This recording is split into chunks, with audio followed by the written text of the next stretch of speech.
আসসালামু আলাইকুম রহমতুল্লাহ।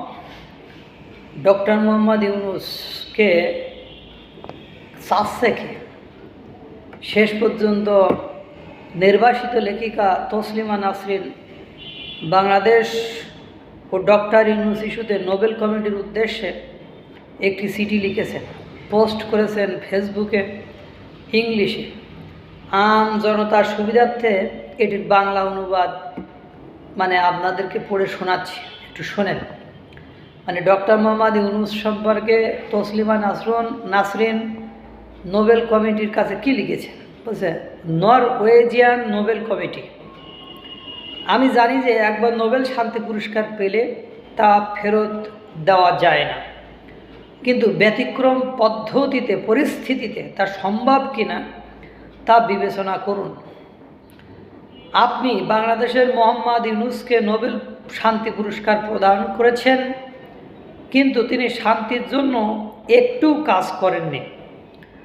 গ্রামীণ ব্যাংকে থাকাকালীন তিনি কর ফাঁকি দিয়েছিলেন, ব্যাংকের জন্য প্রদত্ত বিদেশি অনুদান ব্যবহার করে অসংখ্য ব্যবসায়িক উদ্যোগ প্রতিষ্ঠা করেছিলেন এবং যখন ক্ষুদ্র ঋণ নেওয়া মহিলারা সুদসহ পরিশোধ করতে ব্যর্থ হন, তখন গ্রামীণ ব্যাংকের আইন প্রয়োগকারীরা তাদের বাড়িঘর ভেঙে ফেলত।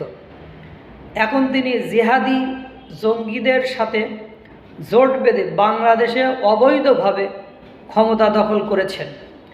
গত 9 মাস ধরে তার নির্দেশে বিরোধী দলীয় সদস্য এবং সংখ্যালঘু হিন্দুদের হত্যা করা হয়েছে, তাদের বাড়িঘর পুড়িয়ে ধ্বংস করা হয়েছে এবং অনেককে মিথ্যাভাবে কারারুদ্ধ করা হয়েছে।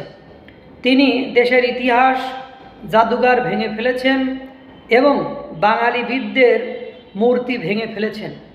1971 সালের পরাজিত শক্তি পাকিস্তানের এজেন্ট হিসাবে তিনি এখন প্রতিবেশী ভারতের বিরুদ্ধে যুদ্ধের জন্য উন্মত্তভাবে প্রস্তুতি নিচ্ছেন। তার বয়স 84 বছর। বাংলাদেশের ভারতের বিরুদ্ধে যুদ্ধ করার ক্ষমতা একেবারেই নেই, তবু তার ভ্রান্ত ধারণায় সে দেশের লক্ষ লক্ষ মানুষের মৃত্যু ঘটাতে চলেছে।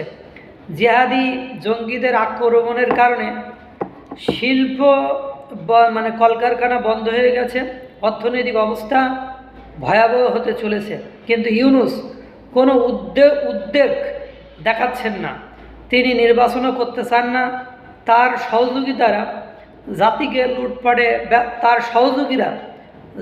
লুটপাটে ব্যস্ত। তিনি দেশকে অর্থনৈতিক, রাজনৈতিক এবং সামাজিক এক ভয়াবহ সংকটের দিকে টেনে নিয়ে যাচ্ছেন। তিনি তার হৃদয়ে ঘৃণা এবং প্রতিশোধ পোষণ করেন। তার আচরণ অসভ্য, বর্বর এবং নৃশংস। তিনি সমস্ত বিরোধী সদস্যকে হত্যা করতে চান। তার শান্তির কোনো আকাঙ্ক্ষা নেই।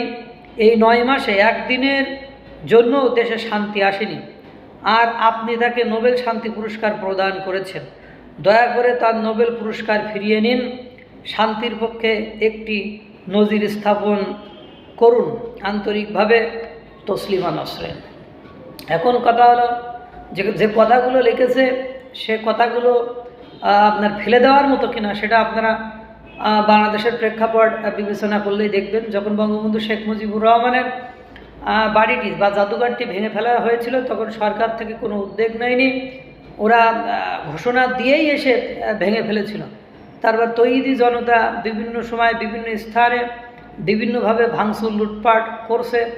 ধর্ষণ, হত্যা, খুন, লুটপাট, রাহাজানি, ছিনতাই, বাটপারি, সিটারি এগুলো বেড়ে গিয়েছে।